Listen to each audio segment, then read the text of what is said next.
Go. Hi, and welcome to the 10th Cooley Broadcast. I'm Peyton Maria. I'm Giselle Torrey. And I'm Sophie Pelsman. So in this broadcast, we're going to be doing a salute to the flag.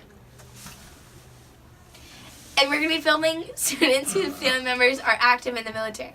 We're also going to be having a few teachers tell their stories of family members who are in the military. Let's get right into the broadcast.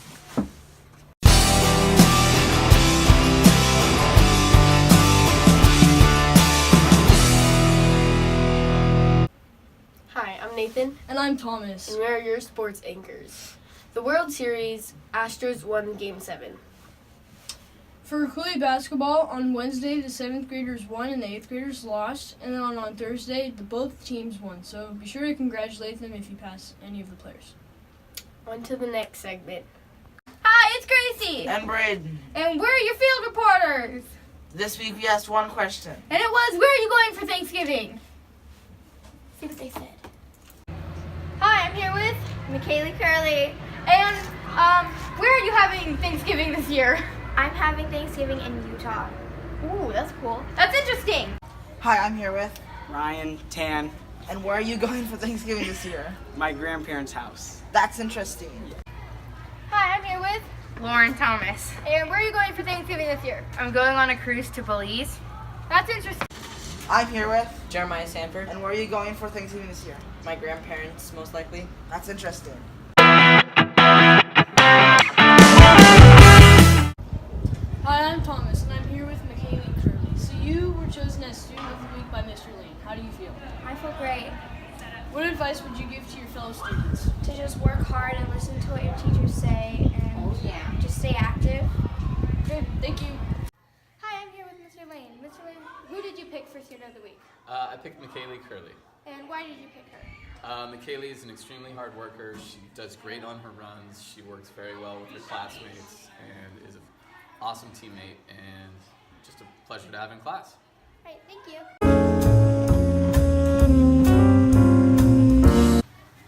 Since it's Salute to Service Week, we heard you were in the military. Can you tell us a little bit about that? It was a long time ago. I was in the 82nd Airborne, stationed in North Carolina, and I was a paratrooper. I jumped out of airplanes. Thank you.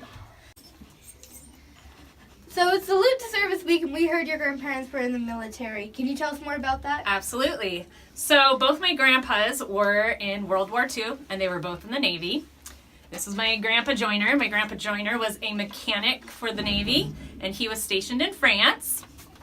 And my Grandpa Roberts was an ensign in the Navy, and he worked in the medical department, and his job was to get the blood supply to all the wounded soldiers and to try and keep the blood cold so they had a steady flow of blood supply for the wounded soldiers.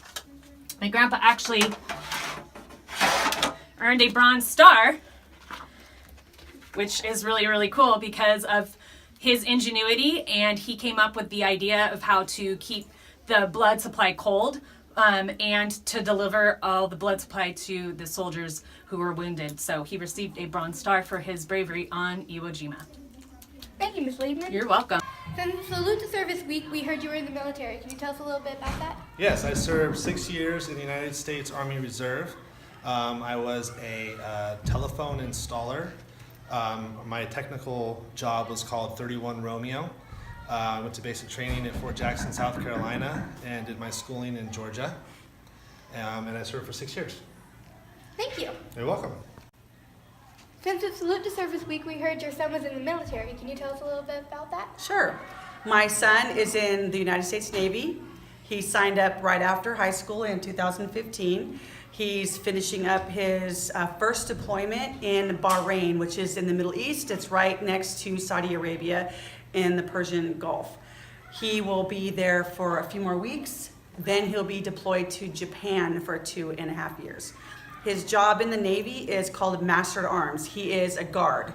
He watches the base. He is in charge of security, basically. He's security forces in the Navy. And so that's his job. And he just got promoted to Petty Officer 3rd Class, so we're really proud of him.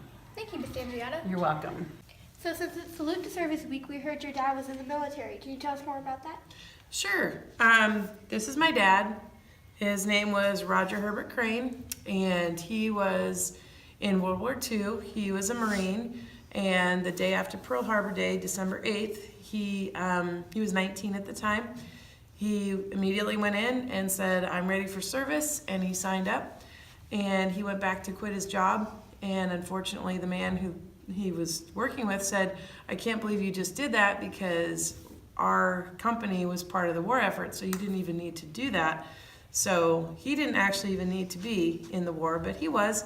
So he was on a ship, the USS Tennessee, and they were stationed down in the South Pacific, and saw a lot of battle and that kind of a thing. I found out after he left, he got out like, I don't know, a couple days after the war ended. Or no, not actually, I don't even know if the war ended, but anyhow, soon after he got out, his ship got hit, and a lot of his friends actually didn't make it. And it's funny because I never heard about that, and he went through like my whole life of knowing him and really not talking about the war. So I kind of wish they'd known about things like, post-traumatic stress disorder, because he definitely lived through that, and our family did. So I think it's really important for families to know that, that's a lot of stress when you're in the service, and we really need to honor all of those who have definitely made that choice to have that be their lives. And salute to all of them, because it's a lot. Thank you. Thank you. Thanks for watching another Cooley Broadcast. Remind your second period teachers to watch all the Cooley broadcasts. See you next week.